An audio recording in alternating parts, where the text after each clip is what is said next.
नमस्कार, मैं हूं अंकुर और आप देख रहे हैं सत्य हिंदी का न्यूज बुलेटिन। एक नजर अब तक की सुर्खियों पर। सोशल मीडिया प्लेटफॉर्म एक्स मुश्किल में पड़ सकता है क्योंकि मोदी सरकार ने एलन मस्क की फर्म से उसके एआई चैटबॉट ग्रोक के जवाब को स्पष्ट करने के लिए कहा है। ये सीएनबीसी टीवी 18 की एक रिपोर्ट में कहा गया है। रिपोर्ट में कहा गया है कि सरकार ने एक्स के साथ चिंता जताई है और एक्स से जवाब मांगा है। रिपोर्ट के अनुसार केंद्र ने एक्स से ग्रोक को ट्रेन करने के लिए इस्तेमाल किए गए डेटा पर क्लैरिटी देने के लिए कहा है। बता दें, ग्रोक से लोगों ने ऐसे ऐसे सवाल पूछे और उसने जो जवाब दिए उससे मोदी और बीजेपी और आरएसएस की परेशानी बढ़ गई, जिसके बाद कहा गया कि मोदी सरकार अब एक्शन मोड में आ सकती है और अब रिपोर्ट के मुताबिक सरकार ने एक्स से जवाब मांगा है। अब देखना होगा कि मोदी सरकार के एक्स से पंगा ले सकती है या नहीं, यानी एलन मस्क से पंगा ले सकते हैं या नहीं, क्योंकि एलन मस्क के ग्रोक ने तो बहुत चीजों की धोती खोल दी। देश में औरंगजेब की कब्र को लेकर हो रही सियासत के बीच बीजेपी के फायर ब्रांड नेता और पूर्व बीजेपी विधायक संगीत सोम ने विवादित बयान दिया।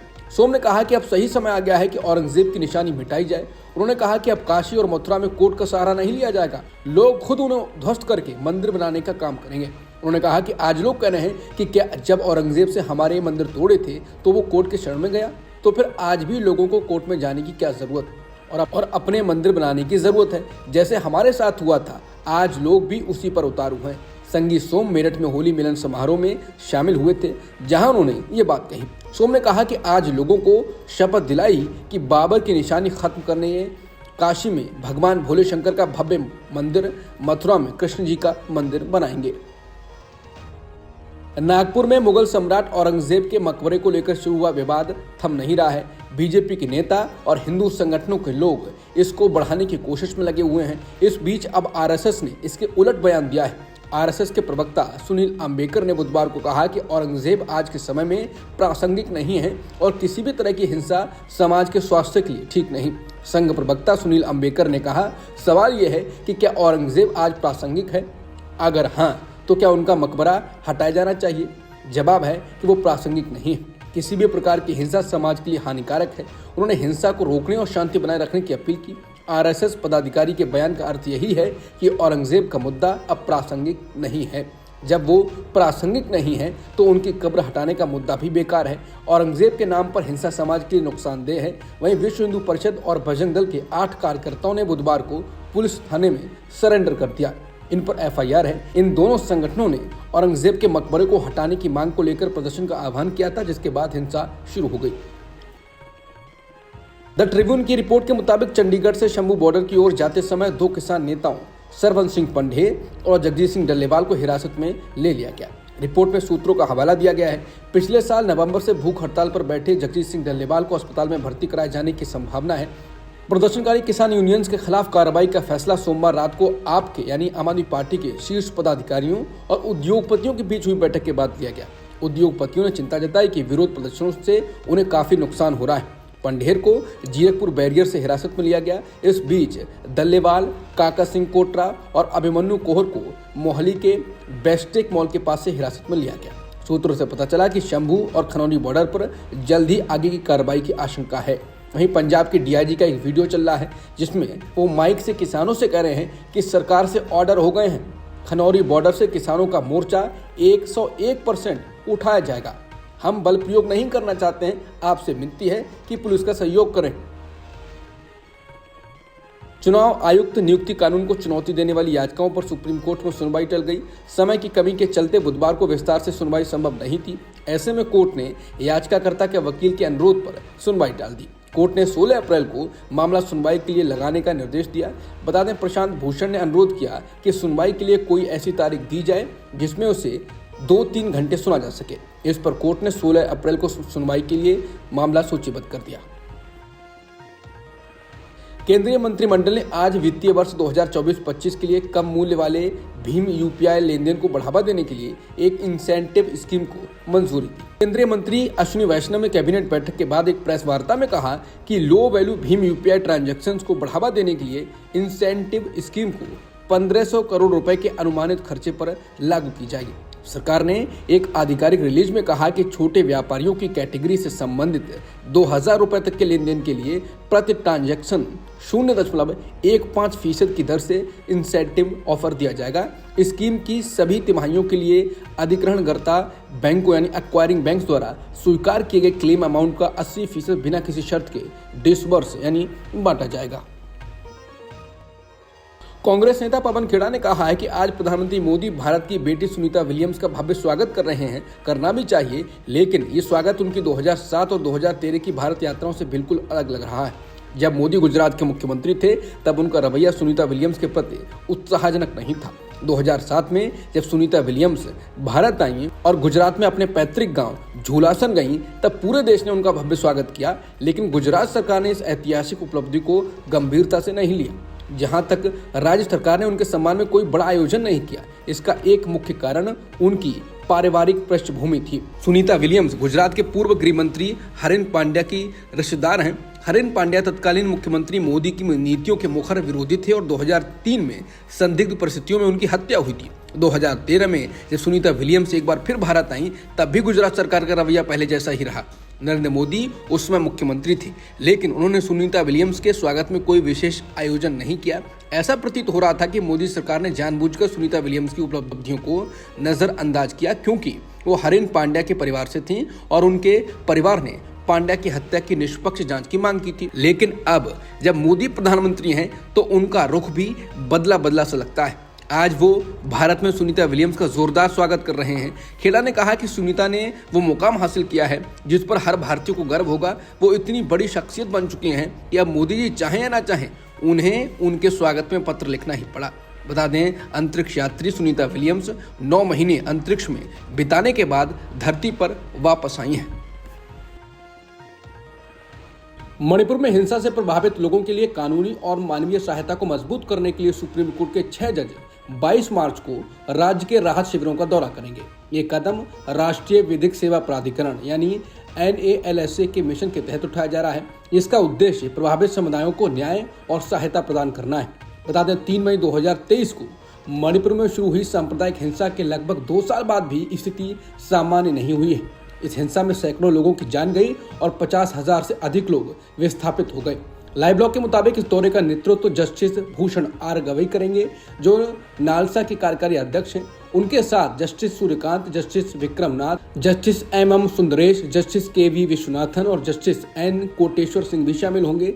ये प्रतिनिधि मंडल राहत शिविरों में रह रहे लोगों से मिलेगा और उनकी समस्याओं को समझने की कोशिश करेगा। राजनीतिक विश्लेषकों का मानना है कि सुप्रीम कोर्ट के जजों का यह कदम मणिपुर में शांति और पुनर्वास की दिशा में एक सकारात्मक संदेश देगा। हालांकि जमीन पर स्थिति को सामान्य करने के लिए केंद्र और राज्य सरकारों को और ठोस कदम उठाने की जरूरत है। PM मोदी अभी तक नहीं गए हैं, यानी जो काम PM मोदी को करना चाहिए वो जज करने जा रहे हैं। ED पर चौंकाने वाला खुलासा हुआ है। सत्ता के इशारे पर कार्रवाई करने का जो आरोप विपक्षी दल ED के खिलाफ लगाते रहे हैं, उसके संकेत अब आंकड़ों से भी मिल रहे हैं। 10 साल में राजनेताओं के खिलाफ 193 मामले दर्ज किए गए, इसमें से सिर्फ 2 में सजा हुई है। ये आंकड़े खुद मोदी सरकार ने ही संसद में दिए हैं। लैंड फॉर जॉब मामले में पूछताछ के लिए RJD के अध्यक्ष लालू प्रसाद यादव पटना स्थित ED दफ्तर में जांच अधिकारियों के सामने पेश हुए। यहां पर अधिकारियों ने उनसे सवाल पूछे। रेलवे में नौकरी के बदले जमीन दिए जाने के आरोपों पर लालू यादव से सवाल किए गए। इससे पहले मंगलवार को ED ने बिहार की पूर्व मुख्यमंत्री राबड़ी देवी और उनके बेटे तेज प्रताप से लंबी पूछताछ की। दोनों को अलग अलग कमरे में बिठाकर ED अधिकारियों ने सवाल किए। आज लालू प्रसाद यादव भी ED के सामने पेश हुए। ST की रिपोर्ट के अनुसार ED के अधिकारियों ने लालू से एक के बाद एक सवाल पूछे। ED ने अलग अलग पदों पर हुई भर्तियों और उनके लालू के परिजनों से संबंधों को लेकर भी सवाल उठाए। ED ने लालू यादव से यह भी पूछा कि राबड़ी देवी के नाम जमीन की रजिस्ट्री होने के बाद ही संजय रॉय और उसके परिवार के 2 सदस्यों को नौकरी कैसे मिल गई। इसके अलावा किरण देवी ने अपनी जमीन महज 3,70,000 रुपए में उनकी बेटी मीसा भारती को क्यों बेची।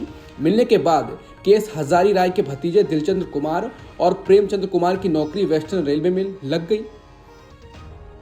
सुप्रीम कोर्ट ने अरुणाचल प्रदेश के मुख्यमंत्री पेमा खांडू से जुड़े एक मामले में केंद्र सरकार से कहा कि हमें स्पष्ट जवाब चाहिए।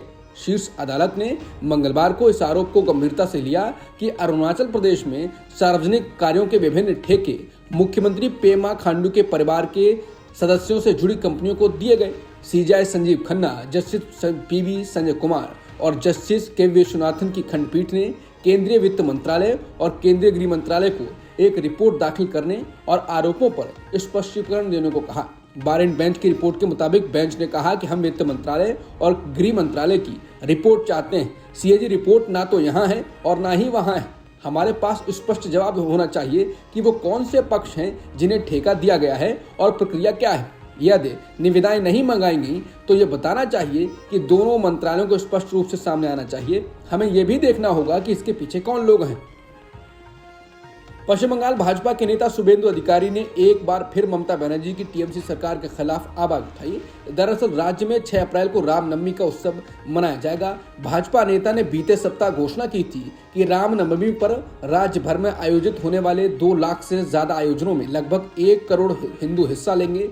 कल मंगलवार को उन्होंने ये भी कहा कि उत्सव को रोकने के किसी भी प्रयास का कड़ा विरोध किया जाएगा। शुभेंदु अधिकारी ने टीएमसी पर निशाना साधते हुए कहा कि अगर ममता बनर्जी सत्ता में रही तो राज्य में स्थिति बांग्लादेश जैसी हो जाएगी। उनके शासन के दिन अब गिने चुने रह गए। हिंदू अब एक समुदाय के प्रति उनके खुलेआम तुष्टीकरण के प्रयासों को बर्दाश्त नहीं करेगा। बीजेपी नेता ने यह तक कहा कि हिंदुस्तान में हिंदू राज करेंगे और पश्चिम बंगाल में हिंदुओं के लिए काम करने वाले राज करेंगे। अगर सभी हिंदू एकजुट हो जाएं तो टीएमसी धूल चाटेगी। इजरायल के गजा में चल रही सैन्य कार्रवाई पर भारत के विदेश मंत्रालय ने बयान जारी किया। इस बयान में भारतीय विदेश मंत्रालय ने गजा के हालात पर चिंता जताई। बयान में लिखा है, हम गजा की स्थिति को लेकर चिंतित हैं। ये महत्वपूर्ण है कि सभी बंधकों को रिहा किया जाए। हम ये भी मांग करते हैं कि गजा के लोगों को मानवीय सहायता लगातार मिलती रहनी चाहिए। बता दें, 19 जनवरी को युद्ध विराम शुरू होने के बाद से 18 मार्च को गजा में ये सबसे बड़ा हवाई हमला था। रूस और यूक्रेन ने एक दूसरे पर हवाई हमले किए, जिसके कारण दोनों देशों के इंफ्रास्ट्रक्चर को नुकसान हुआ है। ये हमले उस समय हुए जब व्लादिमीर पुतिन ने अमेरिकी प्रस्ताव के तहत 30 दिन के युद्ध विराम को अस्वीकार कर दिया। हालांकि ऊर्जा ढांचे पर हमले न करने की बात मान ली थी। यूक्रेन के राष्ट्रपति वोलोदिमीर ज़ेलेंस्की ने कहा कि रूस ने रात के हमले में नागरिक बुनियादी ढांचे को निशाना बनाया, जिसमें सुमी का एक अस्पताल भी शामिल है।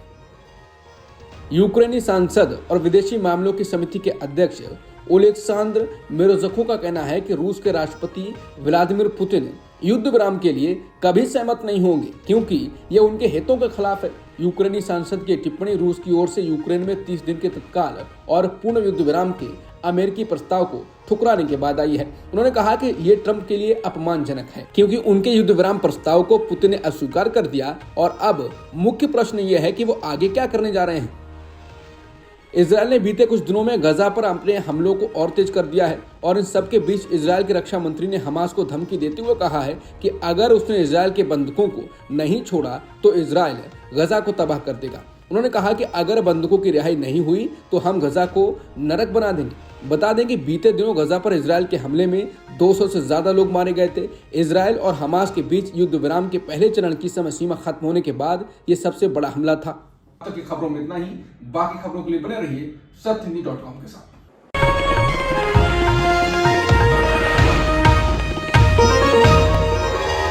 Copyright disclaimer under Section 107 of the Copyright Act 1976. Allowance is made for fair use for purposes such as criticism, comment, news reporting, scholarship, and research. Fair use is a use permitted by copyright statute that might otherwise be infringing.